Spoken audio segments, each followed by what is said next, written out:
नमस्कार, मैं हृदय कुमार पृथ्वीराज पूर्वी चंपारण साहब सबका स्वागत करता हूं। और आज की वीडियो सबसे खास आपके लिए है कि आप बहुत सारे गाइड खरीद रहे हैं और अलग अलग किताबों से पढ़ रहे हैं। तो आज इस वीडियो में बताऊंगा कि ये सारे क्वेश्चन है वो कहां से लिए गए हैं और बीपीएससी टीआरई 2 में क्वेश्चन जो लिया गया था वो कहां से लिया गया था और कैसे हम तैयारी करें और किस पुस्तक से तैयारी करें। पहला क्वेश्चन देखिए कि खाजा मिठाई बिहार के किस शहर की प्रसिद्ध मिठाई है, यानी कौन ये खाजा मिठाई है जो किस शहर में सबसे अधिक प्रसिद्ध है, वहां सबसे अधिक बनती है। तो ये क्वेश्चन बीपीएससी टीआरई 2 में आया था और इसका ऑप्शन भी दिया गया था। साथ में बताऊं कि बिहार के किस स्थान की लाई लाई लाई प्रसिद्ध है। ये भी सवाल है कि Tenzing Norgay sir Edmund Hillary के साथ हिमालय की सबसे ऊंची पर्वत श्रृंखला माउंट एवरेस्ट पर विजय कब प्राप्त की थी, यानी कब उन्होंने झंडा गड़ा था। ये भी सवाल हो सकता है कि समुद्र तल से माउंट एवरेस्ट की ऊंचाई कितनी है, गंगटोक समुद्र तल से कितनी फीट ऊंचाई पर है, विश्व का प्रथम आवासीय विश्वविद्यालय की स्थापना कब हुई और विश्व का प्रथम आवासीय विश्वविद्यालय कौन था, किसके संरक्षण में हुई, साथ में तेंजिंग नोरगे का जन्म कहां हुआ था। तो ये जो सवाल है कोई बहुत आपको 11, 12 और ग्रेजुएशन लेवल की किताब से ये सवाल नहीं लिया गया है। ये सवाल आपका हम तीसरा, चौथा, पांचवा के पर्यावरण अध्ययन से ये सारे सवाल हैं। तो आप कहां से पढ़ेंगे, सबसे पहले मैं सवालों का उत्तर देता हूं और पेज बाय पेज बताऊंगा कि ये क्वेश्चन कहां से लिया गया है।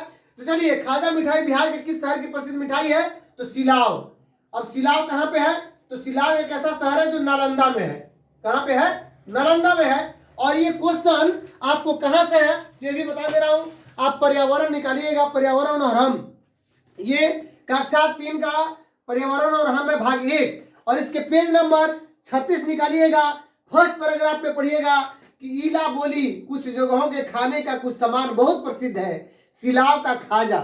तो ये बीपीएससी में क्वेश्चन पूछा गया था। तो सिलाव का खाजा क्या है, बहुत प्रसिद्ध है बिहार में। और लाई कहां की प्रसिद्ध है, तो देखिए यहाँ पे लाई, तो ये लाई जो है यह बाढ़ जिला, आप जानते हैं बाढ़ जिला की लाई सबसे अधिक प्रसिद्ध है।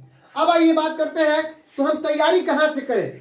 तो आप तैयारी जो भी करना है, एससीईआरटी की जो बुक है, वो चाहे हमारे जितने मित्र हैं जो हमारे शिक्षक हैं, वो चाहे 1 to 5, 6 to 8, 9, 10, 12 plus 2 के जो टीचर हैं, अपने ही जो एससीईआरटी की किताबें हैं वहां से आप तैयारी कीजिए। और मैं बता दे रहा हूं कि Tenzing Norgay sir Edmund Hillary के साथ हिमालय की सबसे ऊंची पर्वत श्रृंखला माउंट एवरेस्ट पर 1953 में विजय प्राप्त की थी।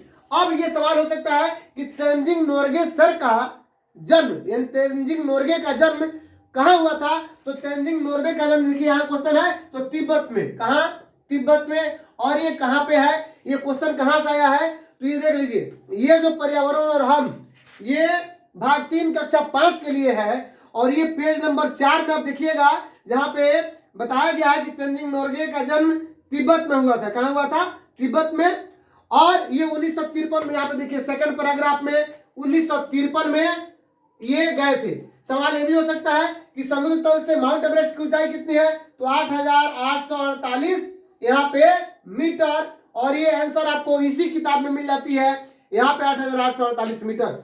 अगला सवाल है, गंगटोक समुद्र तल से कितनी फीट ऊंचाई पर है, तो ये 6,000 फीट की ऊंचाई पर है। और इस सवाल का उत्तर इसी आपके 5वीं क्लास के पर्यावरण और हम में है, जो पेज नंबर 7 पे है। तो अगर आप मेरे चैनल पे नए हैं तो प्लीज मेरे चैनल को सब्सक्राइब कीजिए, लाइक कीजिए, शेयर कीजिए, कमेंट कीजिए। सबसे अधिक आप शेयर कीजिए अपने दोस्तों को, सब्सक्राइब कीजिए मेरे चैनल को। और अगर फेसबुक पर देख रहे हैं तो वहां मुझे फॉलो कीजिए, लाइक शेयर कमेंट जरूर कीजिए। और आप अपने दोस्तों को इसलिए शेयर कीजिए कि बताइए कि कौन सा किताब हम पढ़े। तो ये 6,000 जो फीट की ऊंचाई है, ये पेज नंबर 7 में लिखा गया है, यही यानी कक्षा 5 के जो पर्यावरण और हम है उसमें लिखा गया है कि 6,000 फीट की ऊंचाई है गंगटोक की। और ये पेज नंबर 7 में है। साथ में विश्व का प्रथम आवासीय विश्वविद्यालय, आप सभी जानते हैं कि विश्व का प्रथम आवासीय विश्वविद्यालय कौन था। आप सभी जानते हैं कि विश्व का प्रथम आवासीय विश्वविद्यालय आपको नालंदा विश्वविद्यालय था। लेकिन ये है कहां पे, तो ये नालंदा विश्वविद्यालय तो बिहार में है, लेकिन इसके किसके संरक्षण में बना, तो ये कुमार गुप्त के संरक्षण में बना। किनके, तो कुमार गुप्त के संरक्षण में बना। और इसकी स्थापना कब हुई, तो 5वीं शताब्दी में। कब, तो 5वीं शताब्दी में इसकी स्थापना हुई। तो ये जो सारे क्वेश्चन है इसको आप देख रहे हैं, ये कहीं बाहर से नहीं है। साथ में ये आपके SCERT के ही क्वेश्चन है, उसी में से क्वेश्चन पूछा जाएगा। तो हमारे शिक्षक घबराए नहीं, चाहे 1 to 5 के हो, वे 6 to 8 तक का SCERT किताब पढ़ें या NCERT भी किताब आप खरीद के पढ़ सकते हैं। लेकिन आपके विद्यालय में जब SCERT किताब अवेलेबल है तो खरीदने की क्या जरूरत।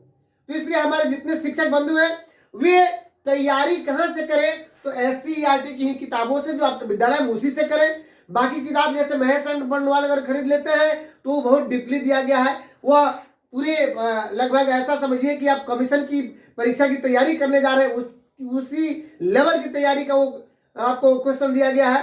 तो वहां पे महेश एंड बंडवाल भी खरीद सकते हैं। हाँ, SPD जो है वो खरीद सकते हैं या योजना खरीद सकते हैं करंट अफेयर्स के लिए। रीजनिंग के लिए चौहान जी का कोई अजय चौहान का एक रीजनिंग है जो वर्बल रीजनिंग आता है, उसको पढ़ सकते हैं। और अंक गणित के लिए मैंने बताया था कि आप एस चंद का अंक गणित ले लीजिए या सगीर अहमद का अंक गणित ले लीजिए। लेकिन अगर SCERT की किताबों से अपने पास जो किताब है उसे पढ़ते हैं तो सबसे बेहतर है यही सब तैयारी कीजिए। तो अगर आप मेरे चैनल पे नए हैं तो प्लीज मेरे चैनल को सब्सक्राइब कीजिए, लाइक कीजिए, शेयर कीजिए, कमेंट कीजिए। अगर आप मुझे फेसबुक पर देख रहे हैं तो आप फॉलो कीजिए, शेयर कीजिए, कमेंट कीजिए। मिलते हैं नेक्स्ट वीडियो में, तब तक के लिए थैंक यू।